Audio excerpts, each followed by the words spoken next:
kondisi peserta didik di SMA. Jadi yang penting sih walaupun itu perlu ya perencanaan, tapi perencanaan kan supaya kita buatnya satu. Sedangkan setiap kelas itu mempunyai kondisi yang berbeda. Jadi pasti perencanaan itu bisa berubah ketika kita masuk kelas A, kita masuk kelas B, itu kan begitu pelaksanaannya. Tapi secara garis besar dalam perencanaan itu sudah mencakup satu keseluruhan kelas ini dia. Cuma nanti tinggal ketika penerapannya itu ya kita masih menyesuaikan dengan kondisi setiap kelas. Jadi bisa ada kelas yang capaian perencanaannya cukup bagus, ada yang memang kurang bagus karena mungkin perbedaan kondisi kelas, situasi kelas, kemudian kemampuan peserta didik dalam setiap kelas. Untuk pertanyaan kedua, bagaimana penerapan manajemen pembelajaran dalam hal pengorganisasian penjadwalan? Kalau penjadwalan itu kan yang menentukan itu kan dari pihak kurikulum ya. Jadi nggak ada masalah apa terkait dengan penjadwalan, udah aman semuanya. Udah bagus, kita tinggal melaksanakan itu diskusikan. Iya, tinggal ikutin aja. Untuk pertanyaan selanjutnya, penerapan manajemen pembelajaran dalam hal pengarahan dan pelaksanaan pembelajaran. Pengarahan dan pelaksanaan.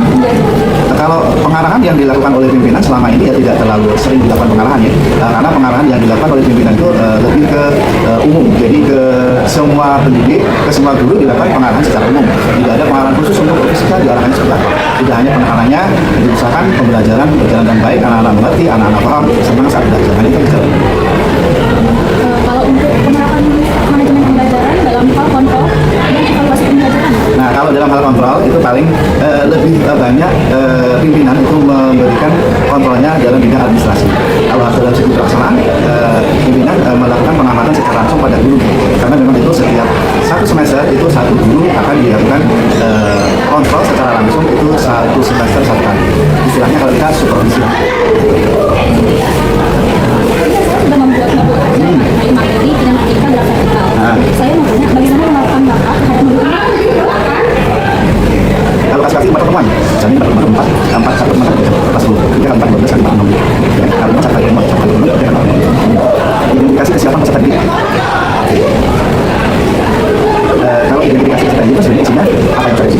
Misalnya berdasarkan terus kelompoknya apa? Peserta didik secara umum sebelum masuk ke kita ya sudah memahami konsep yang tidak sudah, kemudian memahami konsep, kemudian memahami materi dasar apa saja ya perlu identifikasi terkait dengan fisika, kelompoknya, bagaimana karakteristik materi pelajaran, materi pelajaran, kemudian ada ketika yang selama ini sering orang salah menyampaikan antara jalan dengan tujuan pada ketika karena yang menyampaikan jalan dengan ketiga itu sama pada posisi tertentu itu sama. Tapi kalau jalan kan panjang lintasan yang ditempuh, sedangkan ketinggian itu adalah posisi dari asal paling barat sampai posisi akhir ketinggian. Karena itu memberikan konsep mana sih namanya jalan, mana yang namanya ketinggian, sehingga ketika memilih memasukkan dalam sama arti dasar itu biasanya selalu jadi salah pada konsep jalan yang ketinggian pada vertikal. Dimensi profil jurusan pembelajaran yang terdapat yang kurikulum pendidikan. Oh, dari modul ini, oke. Terus pemahaman.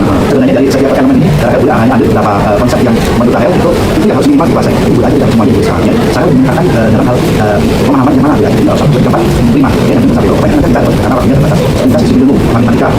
Untuk membandingkan analisis. Oke, matematika ini wajar. Untuk pakai oke, dulu bahasa. Digital. Oke, sosiologi dan Pancasila memang oke, bisa pembelajaran. Nomor 1 aktivitas bermanfaat melakukan sosialisasi yang tadi tidak terkait yang kita harus pertama itu kembali ya berarti ini dari kita pemahaman tapi belajar Islam konteks bagaimana anda kita baca kan cerita-cerita kamu pertama itu presentasi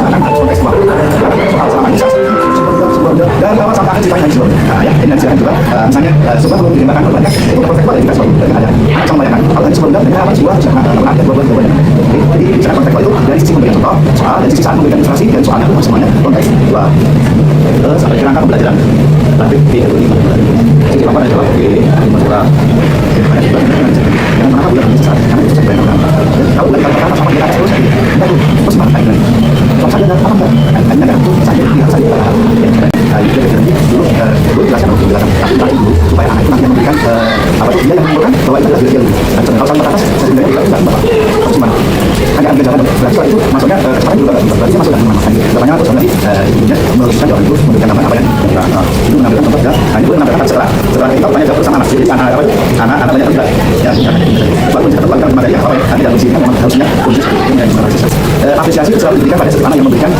jawaban pertanyaan dan itu pertanyaan yang saya ingin terakhir kita sudah satu apa tuh angkut jadi pertanyaan itu kemudian sejak ini ketika apresiasi apa kalau begini harus soalnya setelah apresiasi apa ketika jawaban anak selalu diberikan apresiasi. Tapi apresiasi jangan dan menurut nanti semua anak nanti pemberi apresiasi kita sama ya, jangan bersalah.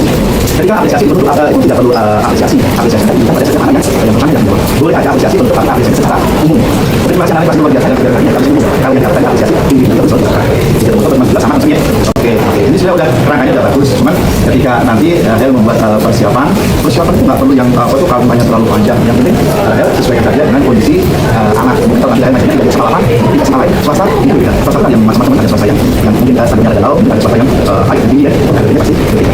Nah, sesuaikan kalau buat saya kita boleh punya atau kalau bisa bagus itu dari salah satu karena kan juga kita harus lulusan jalan. Nah, sudah bagus ya. Tinggal nanti yang perlu direvisi apa.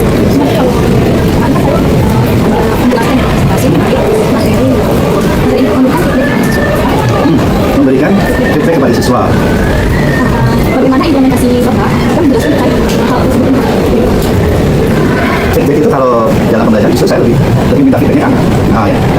Jadi ketika saya mengajar, saya minta apa yang perlu saya perbaiki dari proses saya. Saya lebih kalau ke anaknya, saya lebih jarang memberikan feedback yang apa ya, berbicara ke anak, tapi lebih. Tapi kalau anak ke apresiasi, kalau feedback saya lebih saja. Jadi apa yang bisa saya ubah dalam mengajar supaya kelas ini yang paham lebih banyak. Nah, saya minta saran, feedbacknya dari anak prosesnya lebih banyak. Nah, terus apa lagi? Kemudian apa yang harus saya lakukan agar pelaksanaan mengajar saya berjalan dengan baik? Intinya itu yang penting ini sangat penting ya. Dalam pembelajaran apapun, di apapun, ketika kita mengajar itu yang pertama. Ya, mungkin kita masuk awalnya, kita masuk ke kelas itu pengaruhnya sangat besar.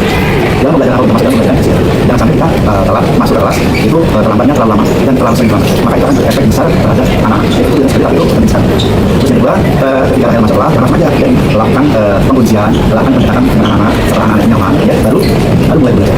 Ketika mulai belajar, jangan langsung aja juga. Misalnya kita adalah jangan berikan contoh dulu, tapi contoh itu jangan disinggung dulu saya ini, jangan disinggung karena kita hari ini walaupun di sana kita menyampaikan tujuan itu apa ya. Misalnya kita contohnya tadi mau vertikal grafik ke atas dan juga dulu. Misalnya nih kalau saya melihat ke atas kira-kira apa yang terjadi? Kita akan kamu gimana? Ada berapa negara apa? Nah, hari ini kita baru masuk. Ini kita masuk ke atas.